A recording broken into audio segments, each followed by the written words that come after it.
2차 세계대전 때에 6,500만 명이 사망을 하고 뭐 수천만 명이 피난민이 됐는데 그때의 말로 진짜 그냥 총으로 무기로 사람들을 죽이는 이런 상황이었지만은 이거는 눈에 보이지 않는 균이 우리를 생명을 위협하고 있다. 이것이 질병 문제가 아닙니다. 물론 고치는 건 백신이 나와서 약으로 고쳐야죠. 그러니까 이것은 평화, 안전보장, 인권, 우리의 개발 문제, 모든 문제를 다 두루 영향을 미치고 있다.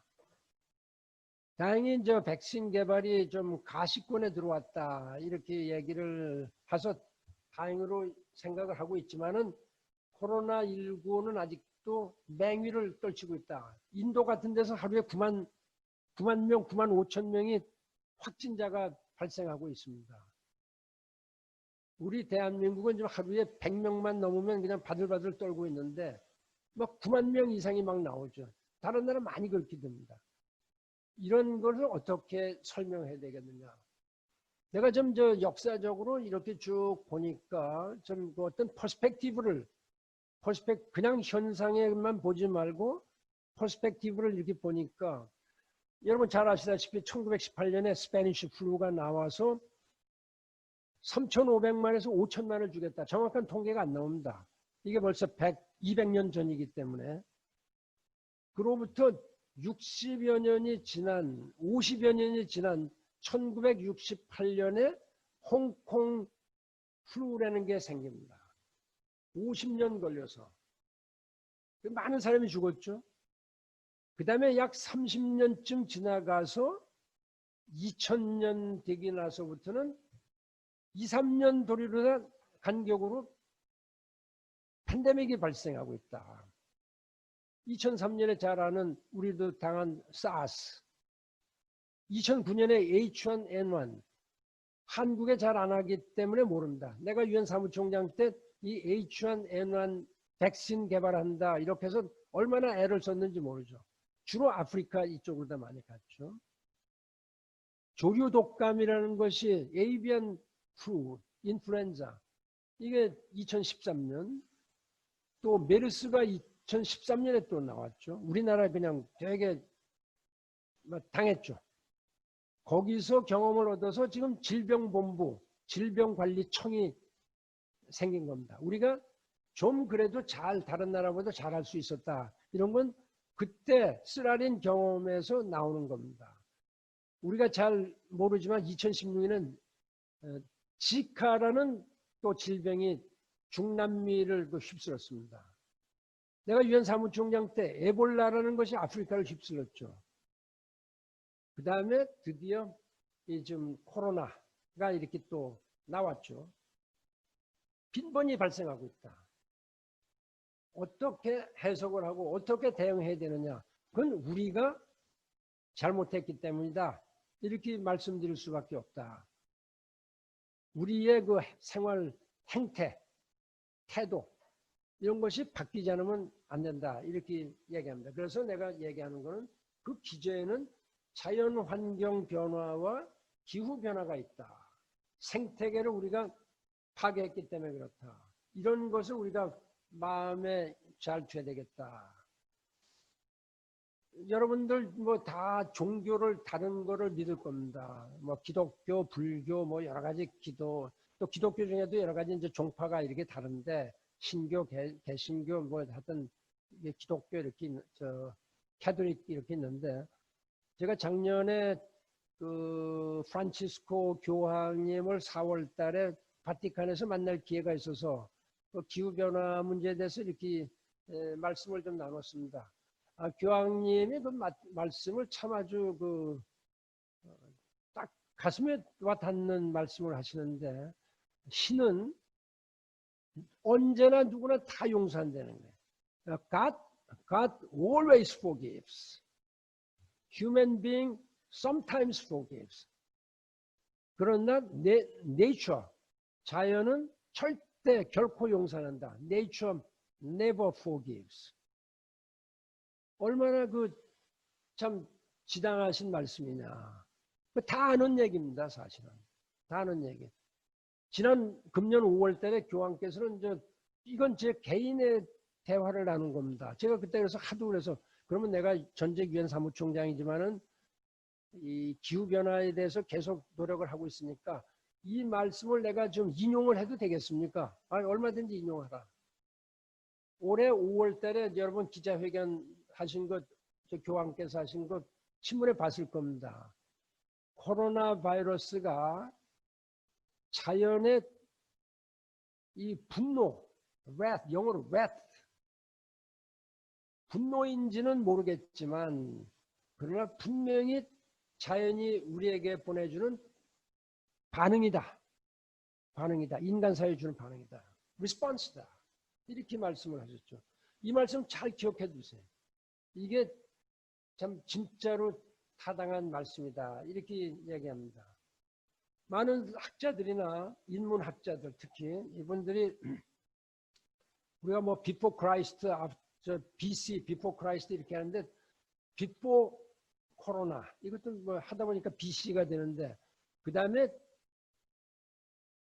이 after 코로나는 어떻게 되겠느냐 많은 이야기를 하죠. 뭐 현재 비대면 접촉이 잘 우리 아주 노말처럼 이렇게 되고 있고 끝난 다음에도 비대면 접촉이 아주 노말시가 돼, 뉴노말이 될 것이다. 이렇게 이야기를 하고 있습니다. 마치 재택근무를 하고 또 이 줌, 지금 우리가 하고 있는 게 줌, 뭐 웹이나 뭐 이런 식으로 해서 얘기를 하고 있는데 이제는 모든 게 지금 뭐 대통령도 지금 회의를 자 이런 식으로 다 지금 하고 있죠. 세계 각국 정상들하고 만나질 못하고 또 그 다음에 그 기그 이코노미 이런 얘기가 있어요. 기업이 근로자를 고용하지 않고 필요할 때마다 근로자를 계약을 해서 일을 맡기는 이런 기그 이코노미가 생길 수 있다.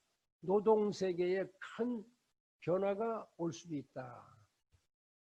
그러니까 이 원격 교육, 원격 의료 이런 걸 포함한 그야말로 디지털 인프라 이런 영역도 대폭 확대가 될 거다. 온라인 방식을 통해서 이제는 학교 갈 필요도 없이 그냥 하는 거 아니겠느냐 뭐 이런 얘기가 나오는데 사실은 내 개인적으로 생각은 이거는 좀 비정상입니다. 인간 사회에서 인간의 그 인터퍼스널 개인 간의 퍼스널한 타치 감성 그 필링, 센스 이런 게 지금 우리가 없죠. 여러분 다 그냥 방 안에서 기숙사 방 안에서 이렇게 듣고 있는데 이렇게 해서 어떻게 뭐 인간적인 그 친화 관계나 이런 게 생기겠느냐 이런 얘기를 제가 할 수 있고 그러나 두고 봐야죠. 그러나 많은 부분이 이런 방향으로 같이 이제 그 혼합해서 될 겁니다. 인터퍼스널 그 어프로치하고 이 온라인으로 한 비대면 이것이 지난번보다는 훨씬 더 많은 그 분야를 채택을 할 것이다. 이렇게 좀 생각을 하고 있습니다. 그런 면에서 우리가 이제 정치학을 전공한다든지 인문학을 전공하는 분들 그런 분들이 이제 얘가 나오고 있지만은 앞으로 우리의 그 정치 행태나 사회 행태는 어떻게 되겠느냐.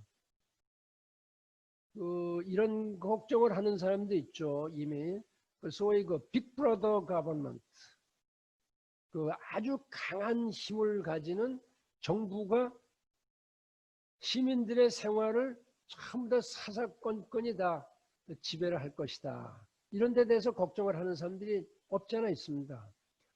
사실 조지 오웰스가 이제 그 1984라는 걸 써서 그때 이제 인기가 이제 많이 있었는데 그때의 그 빅브라더라는 얘기가 나왔죠.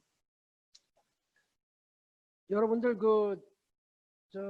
셀룰러 폰만 들고 주머니에 있으면은 여러분들 다니고 있는 행적이 다 나오지 않습니까?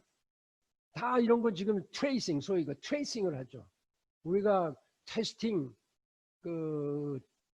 트리트먼트, 트레이싱 이 세 가지 소위 3T로서 우리가 그 방역을 잘했는데 이런 것이 지금은 아무런 불평이 없습니다. 아무런 불평이 없는데 이것이 인간의 기본 자유나 프라이버시나 이런 걸 침범하는 거 아니냐. 정부는 언제든지 돈이 필요할 때는 막 국채를 발행한다든지 이렇게 해서 막 나가는 이런 가능성, 소위 그 빅브러더의 출현, 이런 것도 어느 정도 배제할 수 없다. 뭐 그러나 아주 확정적인 건 아니죠. 이거는 우리가 내년쯤 보면 더 그 픽처가 클리어하게 될 거다. 이렇게 생각을 합니다. 그럼 여기서 제가 이제 그 좀 기본적인 이야기부터 이렇게 좀 말씀을 드리죠. 코로나와 관련한 거를 우선 접어두고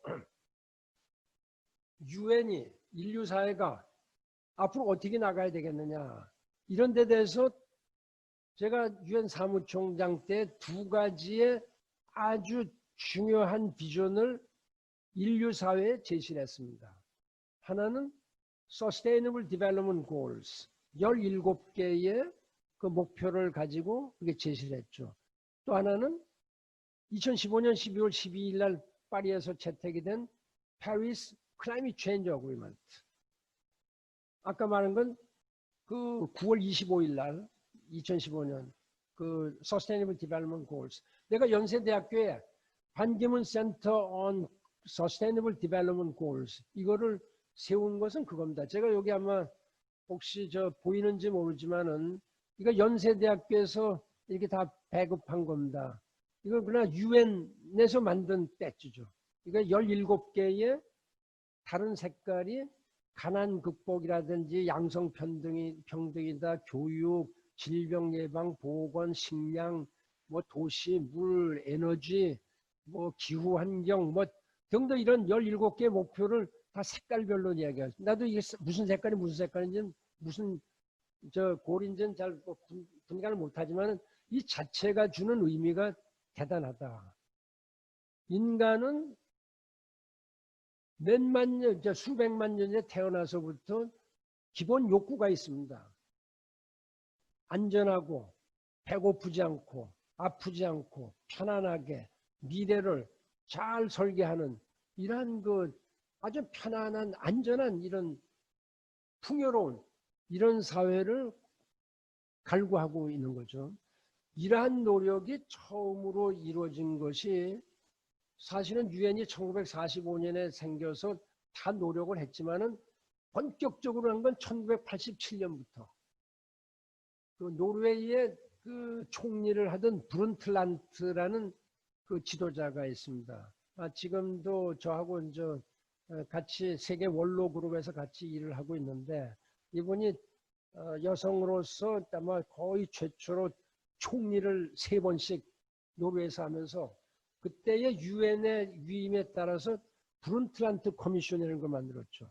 그때에 처음으로 지속 가능 발전이라는 컨셉트를 만들었습니다. 그럼 지속 가능한 sustainable 그것이 무엇을 의미하냐? sustainable development 뭘 의미하느냐? 이것은 여러분과 같은 미래 세대 또 나의 그 손자 또 증손자 뭐 이런 세대가 필요로 하는 자원 resources 이거를 다 미리 까먹지 않고 현재의 세대가 풍요롭게 잘 살 수 있는 이런 방안을 강구해라. 예를 들어서 우리가 돈이 1,000만 원이 있다. 그걸 오늘 1,000만 원을 다 써버리면 내일부터 뭐 먹고 삽니까? 여러분들의 동생, 자식들, 다음에 자식들 결혼해서 이런 사람들 먹고 살 거 없죠. 이 1,000만 원이 있으면은 1,000만 원을 어떻게 미래 세대까지 다 남겨서 걱정 없이 살 수 있게 하느냐. 이것이 Sustainable Development Goals다. 그래서 좁은 의미의 발전을 넘어서서 환경, 평화, 인권 이런 걸 모두 아우르는 우리가 머릿속에서 생각하고 우리가 생활에서 느끼는 모든 거에 부족함이 없어야 된다. 부족함이 없어야 된다. 대신 우리 자손만만대로도 부족함이 없어야 된다. 우리가 석유 있는 거 다 미리 다 파서 써버리면 다음엔 석유가 없겠죠. 물론 다른 에너지를 지금 많이 개발을 하고 있고 뭐 그런 겁니다. 거기에 기후변화도 들어가 있다. 왜냐하면 여러 가지 목표가 있지만은 기후변화를 해결하지 않으면 정부에서 유엔에서 아무리 좋은 계획을 세워도 이거 뭐 무용지물이다. 요즘 우리 보죠. 아무리 다리나 뭐 철교 이런 거 잘 지어놔도 강한 홍수에 다 떠내려가 버리고 맙니다. 49일간 홍수가 났죠. 한국에서. 이거 기록적입니다. 그야말로 해방 이후에도 아마 이렇게 49일간을 연속적으로 장마진 적이 없죠. 이런 것이 왜 생기느냐. 기후변화 현상이다. 기후변화는 모르는 사이에 지금 이렇게 오는 거로 돼 있는데 지금 계속 메시지를 보내고 있습니다. 메시지 보내고 있죠. 이게 뭐냐면 최근에 그 미국의 캘리포니아나 호주 이런 데 그냥 거의 뭐 산불이 나갖고서 대한민국의 뭐 한 3분의 1 정도의 넓이가 타버린 겁니다. 완전히. 북극과 남극에 있는 그 빙하 이런 것이 한쪽이 되게 서울시만한 이런 그 면적, 뭐 서울시의 반만한 면적 이런 것이 둥둥 떠서 녹아나는 거, 물에 녹아나는 겁니다.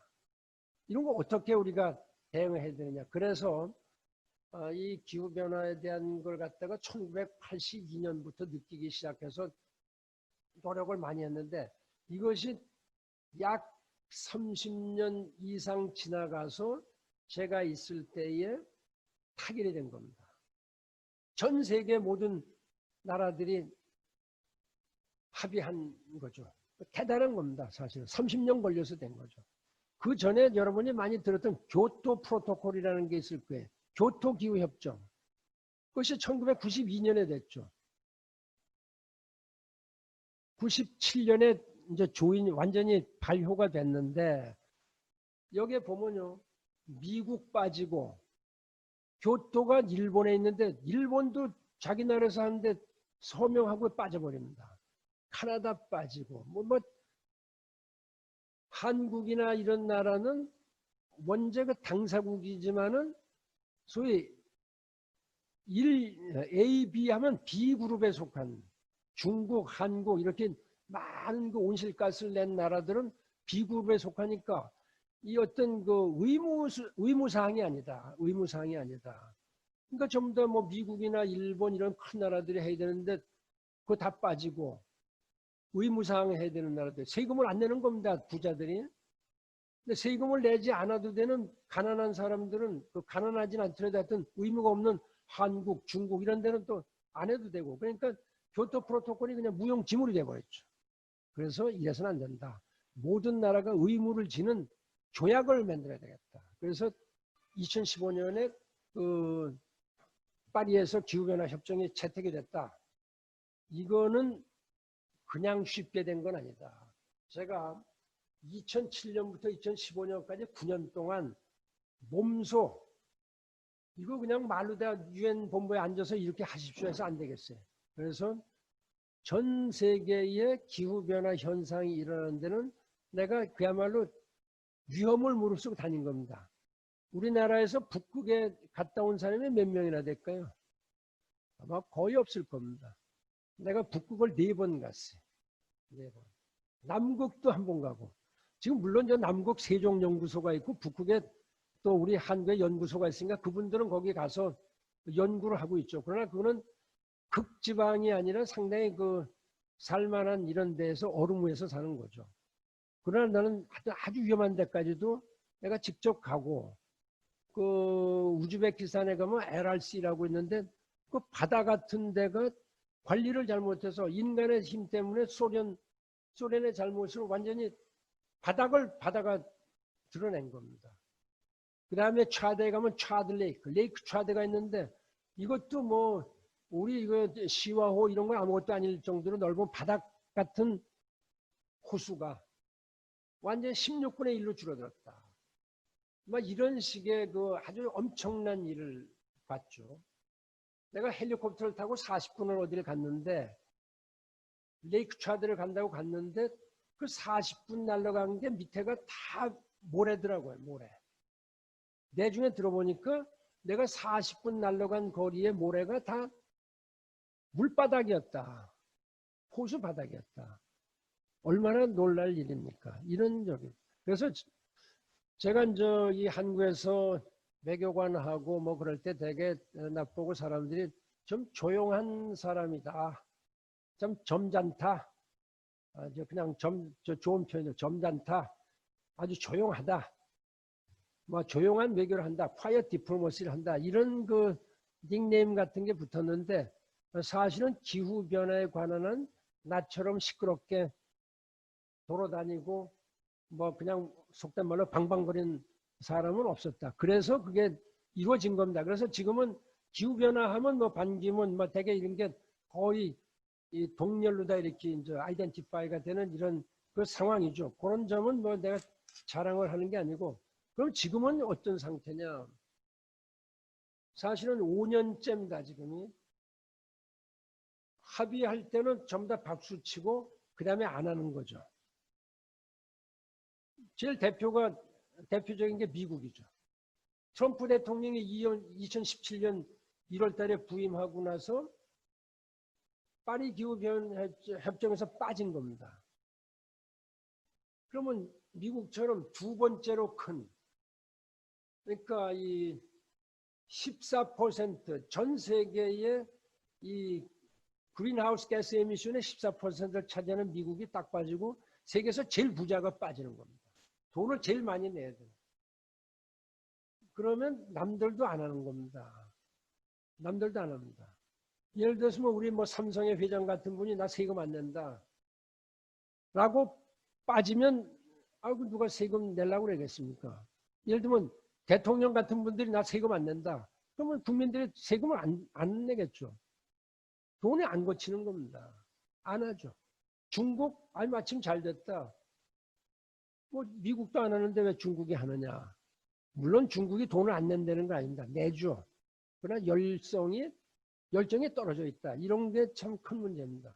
그래서 지금 여러분 많이 들었겠지만 IPCC라고 Intergovernmental Panel on Climate Change라는 그 UN 기구가 있는데 거기에 또 요행이 아주 우연인지는 어떤지 모르지만 그러나 우연은 아닙니다. 한국분이 의장이에요. 이회성 박사라고.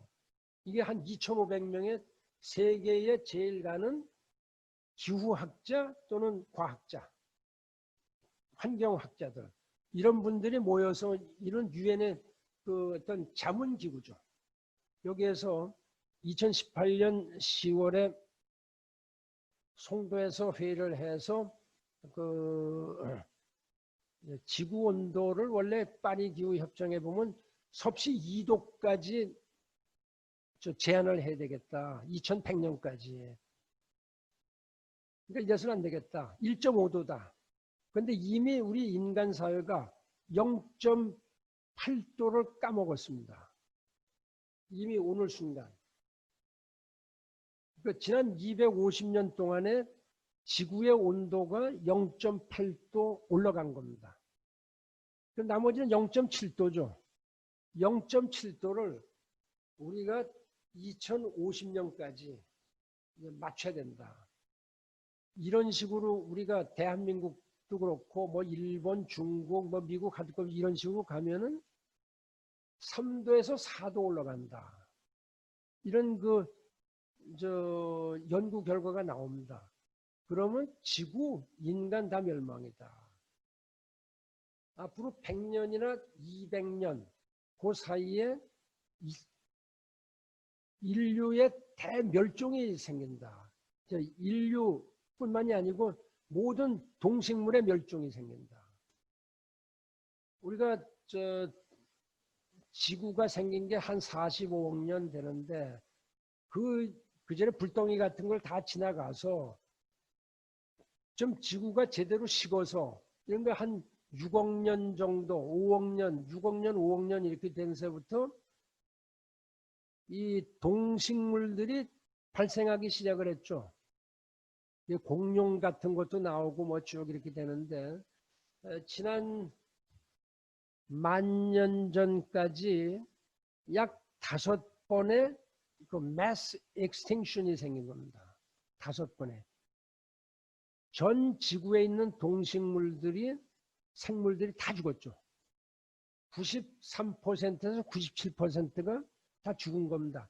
나머지 뭐 3%, 7% 남은 이 동식물들이 나와서 계속 번식을 하다가 또 한 번 망하고 또 한 번 망하고 그래서 5번 멸종이 있었어요. 이제 10,000년 전에 있었던 5차 멸종에 이어서 6차 멸종이, 대멸종이 지금 100년에서 200년 사이에 생긴다. 계속 빨라지는 겁니다. 그렇게 되면은 최소 지금 얘기는 이 지구상의 70% 이상의 모든 스피시들, 종들이 다 멸종한다. 한 뭐 30%, 20% 남는 것이다. 그래서 지금을 그 지질학자들이 인류세라는 그 명칭을 붙였어요, 지금.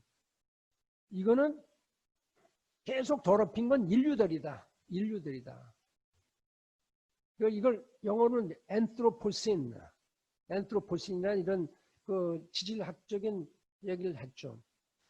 지금 저 미국의 선거가 많이 이루어지고 있죠. 이제 지금 뭐 한 50여일 있으면 미국 대통령이 되는데 트럼프 대통령과 바이든 대통령이 이제 그 결전을 하고 있는데 바이든 대통령이 되면은 파리 기후 변화 협정에 되돌아온다 이렇게 약속을 해서 그나마 다행이다 이렇게 생각을 하고 있는데 그거는 미국의 선거는 두고 봐야 알겠죠. 누가 돼야 될지. 그러나 하여튼 그 세계에서는 바이든 부통령이 되면은 막 이 또 어떤 전기가 이루어지지 않을까 이렇게 생각을 합니다.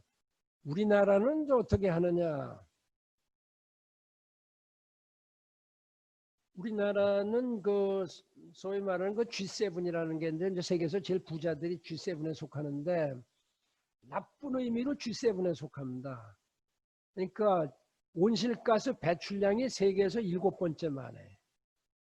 제일 많은 나라가 이제 그 중국, 그 미국, 뭐 러시아, 뭐 인도 막 이렇게 나가죠. 거기에 우리가 7번째 들어갑니다. 정확하게 7번째. 이거는 불명예스럽다. 이 불명예스러운 걸 갖다 빨리 벗어나야 되겠다.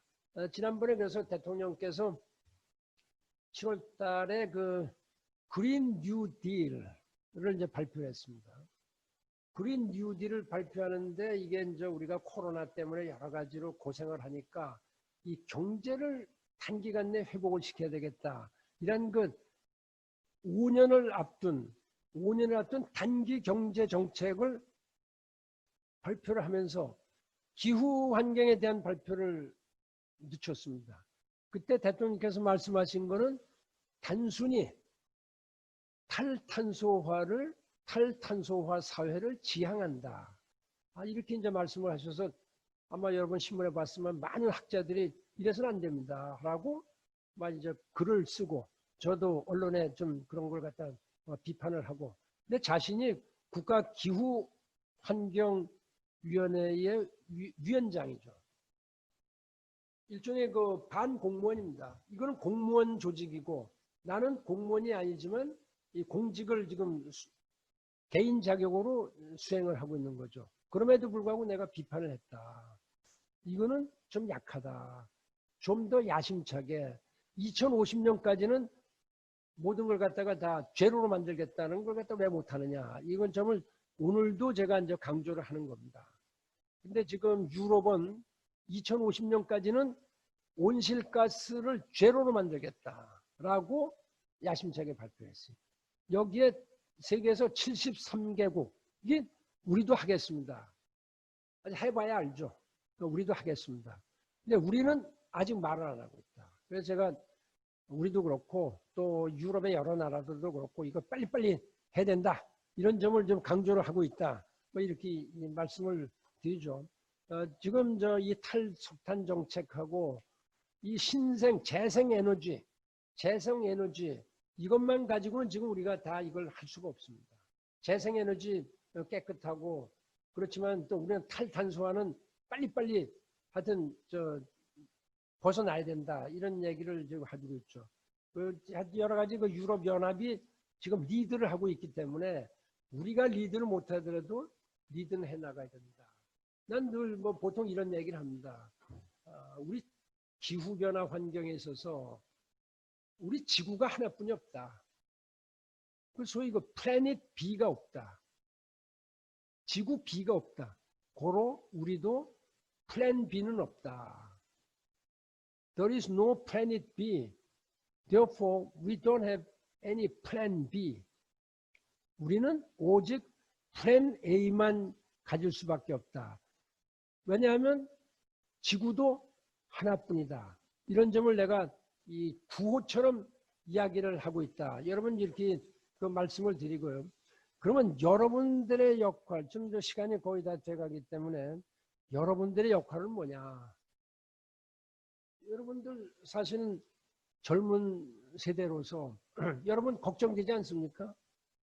아니 왜 잘 이렇게 할아버지 할머니들 다 잘 사시다가 걱정 없이 살다가 왜 우리 때에 와서 이런 걸 갖다가 이렇게 만들어 놓고 가십니까?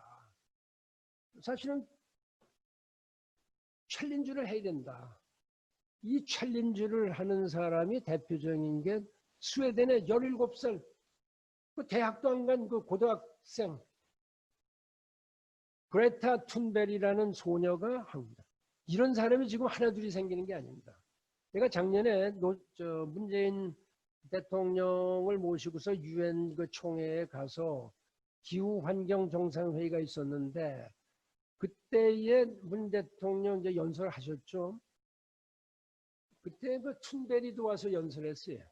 아주 의외적으로 17살 먹은 소녀를 UN 총회 본회의에 딱 그 연설을 시킨 겁니다. 많은 정상들을 봐놓고 여러분들이 나의 미래를 뺏어갔습니다. 나는 여러분들을 결코 용서하지 않을 것입니다. 아마 교황 말씀하신 걸 들은 것 같아요. 나는 여러분을 결코 용서하지 않을 것입니다. 지구를 온전하게, 서스테이너블하게 만들어달라. 이렇게 얘기를 하시는 거예요. 여러분들 어떻게 되느냐? 여러분은 지금 대한민국 국민이죠. 대한민국 국민 이전에 인류 사회의 한 사람이고 이 지구의 한 사람이고 이 세계의 한 사람이다. 그러니까 글로벌 시민이다. 세계 시민이다. 글로벌 시리즌스. 글로벌 시리즌에 맞는 역할을 해야 된다. 대한민국 땅덩어리 좁습니다. 여러분들이 여기서만 봐갖고서는 발전이 없다. 전 세계를 무대로 해야 되는데 여러분 글로벌 시리즌십을 가져야 됩니다. 내가 그래서 반기문 센터 for Global Citizens 이런 그 재단을 준국제기구를 오수에 하나 세웠죠. 그 다음에 이제 서울엔 연세대 말고 지금 내가 여기 사무실이 보다 나은 미래를 위한 반기문 재단입니다. 이게 다 기후, 환경, 여성, 인권, 존중, 서스테이너블 디벨롭먼트, 평화 이런 걸 도모하기 위한 건데 이 청년 세대가 우리가 얼마나 과학기술이 발달했습니까? 산업구조도 많이 변하고 있죠. 인구도 많이 변동이 되고 있습니다. 이런 때에 여러분들이 역할을 해야 된다. 근데 여러분들 지금 사실은 여러분 머릿속에 무슨 생각이 들면 야 이건 내가 지금 경제가 우리가 엉망이 돼가는데 지금 이제 코로나 때문에 내가 졸업해서 취업은 제대로 될 수가 있느냐. 내가 결혼해서 제대로 결혼 생활을 할 수가 있느냐. 뭐 등등 여러 가지 복잡한 개인적인 챌린지가 있을 겁니다. 이런 도전이 있죠. 이런 거를 좀 벗어나서 이제 전 세계가 다 같이 살아야 된다. 대한민국 국민만이 세계에서 사는 거 아니다. 나는 대한민국 국민이지만 그에 더해서 세계 시민이다. 이런 거를 좀 마음가짐을 가졌으면 좋겠다. 여러분에게 늘 나쁜 소식만 있는 건 아닙니다. 또 좋은 소식도 있습니다. 미래는 여러분의 시간이 될 것입니다. 이 나라는 여러분의 공간이 된다. 그러니까 여러분 앞에 놓인 시공간에 뭐가 있는지, 새로운 것을 어떻게 채울 건지, 이건 여러분이 생각을 해야 된다. 그래서 그 어떤 패션을 가지죠. 패션. 열정이 없으면 젊은 사람이 아니죠. 그렇다고 해서 또 열정만 가지면 잘못돼요. 계속 한 방향으로 갑니다. 여기에 컴패션을 가져야 된다. 남을 생각하는 온정, 남을 생각하는 온정, 나의 일을 쟁취하겠다는 패션, 이걸 같이 합쳤을 때 여러분은 세계 시민이 된다. 세계 시민이 되면 당연히 대한민국의 훌륭한 시민이 된다. 이렇게 말씀을 드립니다. 이 참 명예롭고 비길 데 없는 전통을 가진 연세인 여러분께서 이 도전을 즐거운 마음으로, 적극적인 마음으로 받아들이십시오. 사실 제가 제한된 시간이죠. 한 50분 정도 약간 독백 비슷하게 혼자 모놀로그를 했는데, 여러분 혹시 뭐 질문 있으면 그 답변을 제가 좀 드리겠습니다. 직접 질문하실 수 없고, 제가 여기 좀 가다 보니까 딱 한 10분 정도 남았는데, 여기 이런 얘기가 있어요. 그 기후변화와 환경문제 속에 개인의 책임과 사명의 범주는 어디까지? 개인의 책임, 저는 좀 말씀. 기후변화 현상이 심화되는 현 상황에서 글로벌 시티기로서 어떤 자세로 기후변화에 대응합니다. 또 기후변화를 막기 위해서 정부가 거시적인 걸 갖다 시행하고 있는데 뭘 하고 있는지 궁금하다. 그래서 답변을 한 것 같아요. 그런데 여러분 나는 뭐 지금 대학교 1학년인데 내가 뭐 할 게 뭐가 있느냐, 이렇게 생각하시면 절대 안 됩니다. 여러분 집에 들어가서 여러분의 그 부모님, 어머님, 아버님, 뭐 누나, 동생, 뭐 오빠, 뭐 이런 사람들 하나하나가 자체가 중요하다. 여러분의 생활 태도를 바꿔야 돼요. 생활 태도보다 생활 패턴을 바꿔야 되는데, 쓰레기 하나라도, 수돗물 한 방울이라도, 전기 한 등이라도 아껴야 된다. 이것 때문에 전부 다 석탄을 떼죠. 이것 때문에 전부 다 무슨 재생에너지를 해야 되고, 뭐 LNG를 태우고 천연가스 막 이렇게 하니까 이런 거를 줄여나가요. 여기서부터 쪼가는 것부터 시작해요. 그 다음에 두 번째는 그레타 툰베리 같은 이런 챌린저 역할을 할 수가 있다. 글로벌 리더의 역할을 할 수가 있다. 여러분 지금 그레타 툰베리보다 나이가 더 많지 않습니까? 지금 대학교 1학년들이 얼마든지 할 수 있다. 뭐 여러분들 막 투표권이 생길 겁니다. 7세부터 투표권, 투표권이 예리 같죠? 지금 개원을 뽑는다. 시장, 군수, 뭐 도의회, 시의회 의원들 뽑을 때 그러한 걸 갖다 잘 가려서 뽑아야 됩니다. 여러분의 프리바가티브다. 여러분의 특권이다. 아무도 뺏을 수 없는 아주 그냥 불가양의 권리죠. 이런 걸 좀 하시면 됩니다. 하나 질문이 또 이 몇몇 개발도상국은 비용 관련 문제를 해서 이렇게 뭐 이렇게 잘 못할 텐데 이런 얘기 하는데, 그는 어떻게 생각하느냐? 저는요, 저기 사실 OECD, 한국같이 OECD에 있는 나라들이 돈을 모아서 제가 뭐 여러 가지 빨리 끝내겠습니다. 이 돈을 모아서 개도국에 지원을 하게 되어 있습니다. 한국은 개도국이 아니니까 선진국이니까 우리도 상당한 이제 돈을 지원을 하고 경험을 공유하고 기술을 공유하고 이렇게 되는 거죠. 이런 거는 뭐 여러분들이 지금 하시진 않겠지만은 여러분들이 이 정부에 대해서 이런 걸 갖다 촉구하면 좋겠다, 이런 얘기고요. 그 다음에 여러분들이 그 챌린지가 도전이 참 많겠다. 이건 뭐 취직 걱정도 되고, 이거 학교도 잘 나갈 수도 없고, 지금 온라인으로 다 이렇게 해야 되고, 뭐 등등 여러 가지가 많이가 있는데, 어떤 마음가짐을 가져야 되느냐. 너무 조급할 필요가 없다. 대신 조급하지 않더라도 에임 하이 앰비션을 가져야 됩니다. 하이 앰비션으로. 가지고 그거를 여러분들이 하기 위한 준비는 여러분 스스로 해나가야 됩니다. 내가 외교관이 되겠다, 비즈니스맨이 되겠다, 거기에 따르는 준비를 학과를 통해서, 과외 활동을 통해서 이게 열심히 해나가면 되는 거 아니겠느냐. 저는 이렇게 생각합니다. 그래서 여러분들이 가진 꿈을 적극적으로 실천해 나가는 하나하나 시간을 잘 활용을 하시길 바랍니다. 그러니까 두서없는 얘기지만은 제가 여기서 오늘 이저 특강이랄까 이걸 갖다가 끝내고 여러분 하나하나의 모든 그 큰 발전이 있기를 기원해 마지 않습니다. 감사합니다.